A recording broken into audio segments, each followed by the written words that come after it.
All right, and we are back in the lobby bar for the week of June the 26th, 2023. Brian and Michaela here with you again, as always. And Michaela, we've been out to the movie theater quite a lot recently. Have been out seeing quite a few new releases. We've been having some good themed cocktails.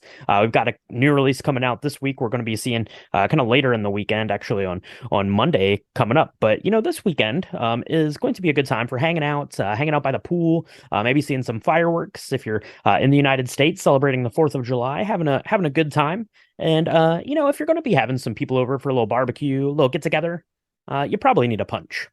Yeah. Yeah. And what better way to celebrate like the hottest month of the year as we dive into July with something like fruity and like that it recognizes or reminisces us or reminds us about being on an island instead of in the middle of a swamp. Yes.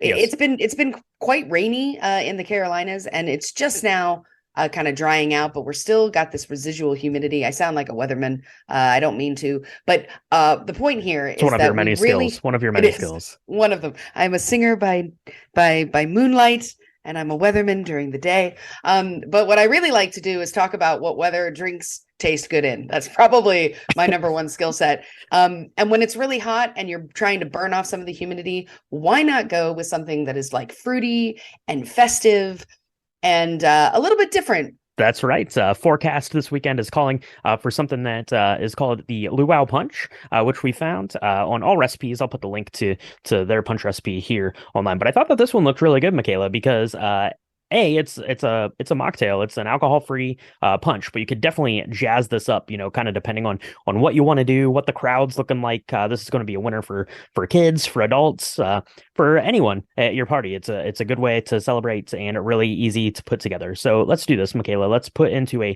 I don't know, like a giant pitcher, like a gallon size, 2 gallon size pitcher, whatever you got. You're going to take one of those giant cans of Dole pineapple juice that you see like the canned fruit aisle. Grab one of those. I don't know, it's like 46 ounces or something. Grab one of those, crack it open, pour that into your container. Add one of those little 6 ounce cans of the frozen orange juice concentrate. Let that thaw out, toss that in, and then add a 2 liter of lemon lime soda. Sprite, 7 Up, Starry, is that what it's called now? You can add that to it. And then kind of the neat thing about this, you can serve that as is or add some ice to it, or you can toss this in your freezer for a few hours and it's going to turn like slushy, which is probably a really good idea, especially if it's going to be hot in your part of the world when you're serving up this punch. And then you can drink and enjoy. And then obviously, if you wanted to, you can use this as a really nice base for floating like some rum on top, turn it into like a tiki drink. You could float some tequila on top, turn it into like a faux like pineapple orange margarita. That sounds pretty good to me. But what do you think about Mm. the luau punch, Michaela? Is that going to suffice this coming holiday weekend? I think it's going to do very nicely. Look, it appeals to all ages because it's a mocktail as well as a cocktail. I like the fact that this can be served in a multitude of ways. So if you're going to have a bunch of people out for like the obligatory 4th of July kind of barbecue or whatever that we do normally in the States, watch some fireworks, I don't know, vote, think about our rights. I don't know, whatever it is you're going to do. I think this is a nice kind of change. It's not going to be red, white, and blue, which probably means it's not going to be, it doesn't, well, it's not going to have tons of grenadine in it, which is good. I'm kind of over the grenadine. We've done a lot of grenadine drinks in the last True, 6 weeks. true. So this is a nice change. And I think you could also do a variation on this if you wanted something a little bit different. Like if you didn't want to use lemon lime soda, you could use Squirt, which is like a grapefruit soda. Mm-hmm. If you're from up north and you know what that is, it's great.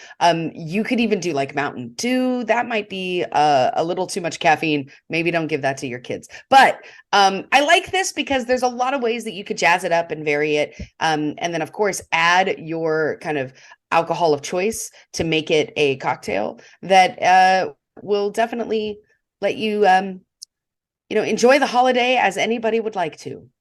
That's right. Absolutely. Absolutely. So mix up one of these punches, or if you have a really good punch recipe that you like to use for your cookouts, barbecues, firework watching, send them our way because we can always use a good punch recipe in the Drink the Movie world. But, maybe if you're not going to be having a party, maybe you're going to be going out to see a movie this weekend.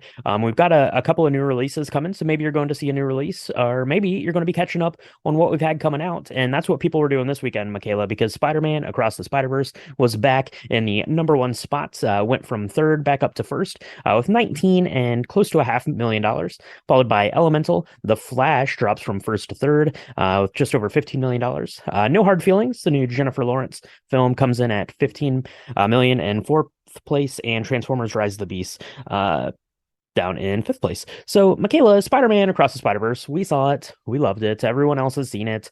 They loved it. And apparently people are still going to see it. And because the story is amazing, and because the animation is amazing, and because the cliffhanger is it's less amazing, but that's okay. That's okay. You want All true things you've just said. All true things. All true things. But I think people need to keep going to see Across the Spider-Verse to see if they can identify all of the spider folk that are in there running around. What do you think, Michaela? Is Spider-Man Across the Spider-Verse, is that worthy of a second or third trip to the movie theater? I absolutely think that it is. I think for a couple of reasons. Apparently, there are multiple versions of Spider-Man Across the Spider-Verse, depending on where you live in the world.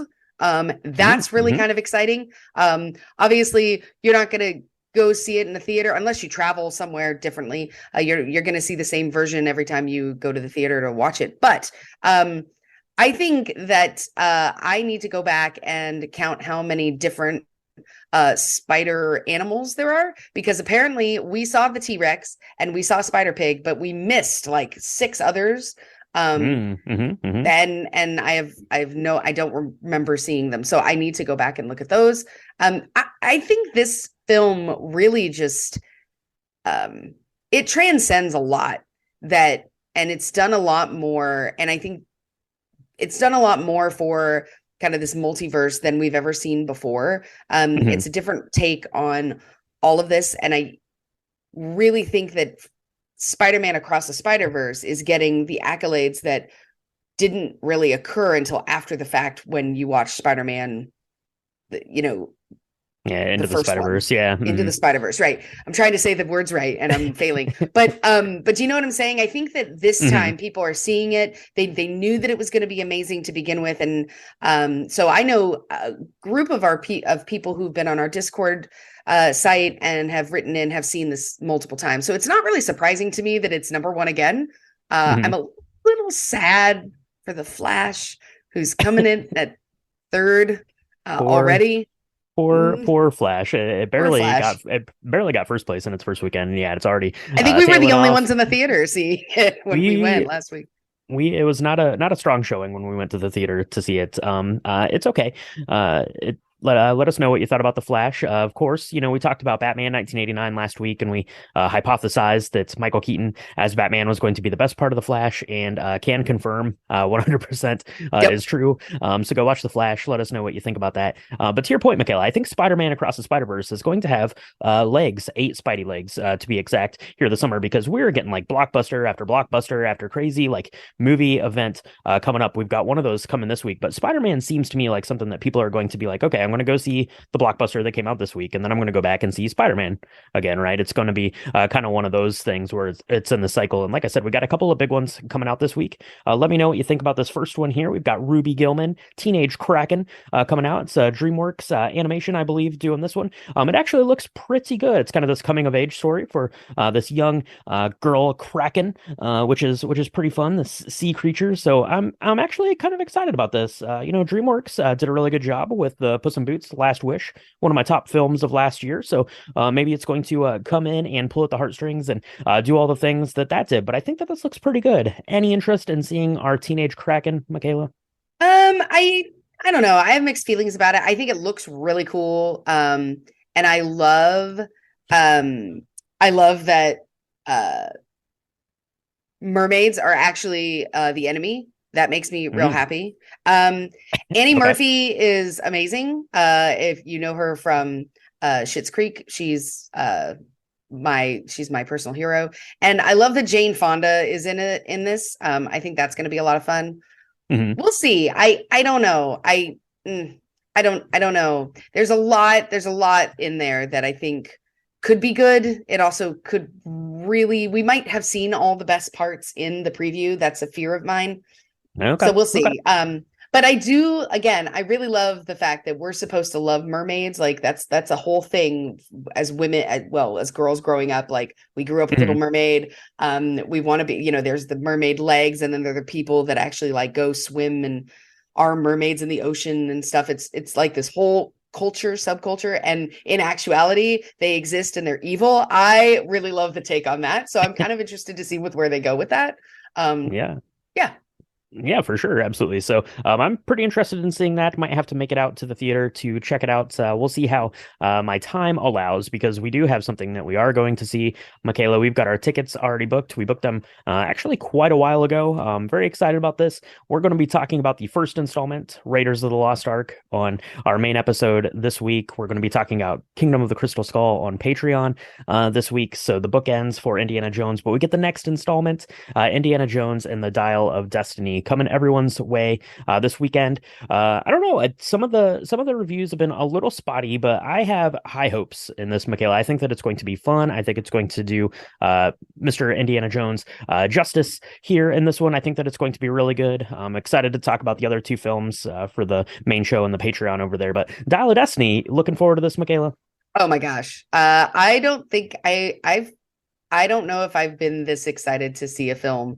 There's a lot riding on it. I'm going to be really disappointed if it's not as great as we hope it is. But look, I think we're going to talk about this because we're going to talk about the Crystal Skull, which got panned by audiences, right? But one thing's for certain, everybody loves Indiana Jones. If you loved the first few, you're going to watch this one.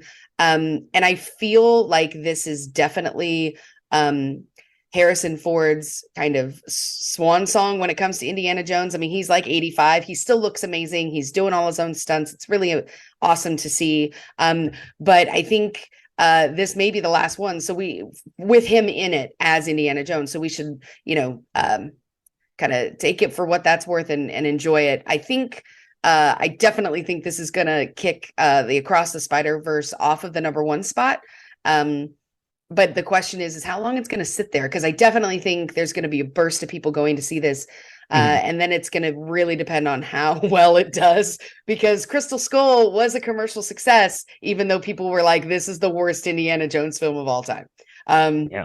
That's what they said. And $800 million later, Crystal Skull wrapped up its run. So we'll see. We'll That's see how right. it does. Very excited for this. I can't guarantee that the movie is going to be any good or not, but I will guarantee that Michaela is going to cry when the Indiana Jones theme comes across those speakers at the movie theaters. So let us know if you're headed out to see Indiana Jones and the Dial of Destiny. Let us know if you saw Across the Spider-Verse. Let us know what you thought about our episode on that. 2 weeks ago when we talked about that one. It was a really great time. So check those out. Let us know what you think. Let us know if you make a punch, and make sure to check us out next time in the lobby bar.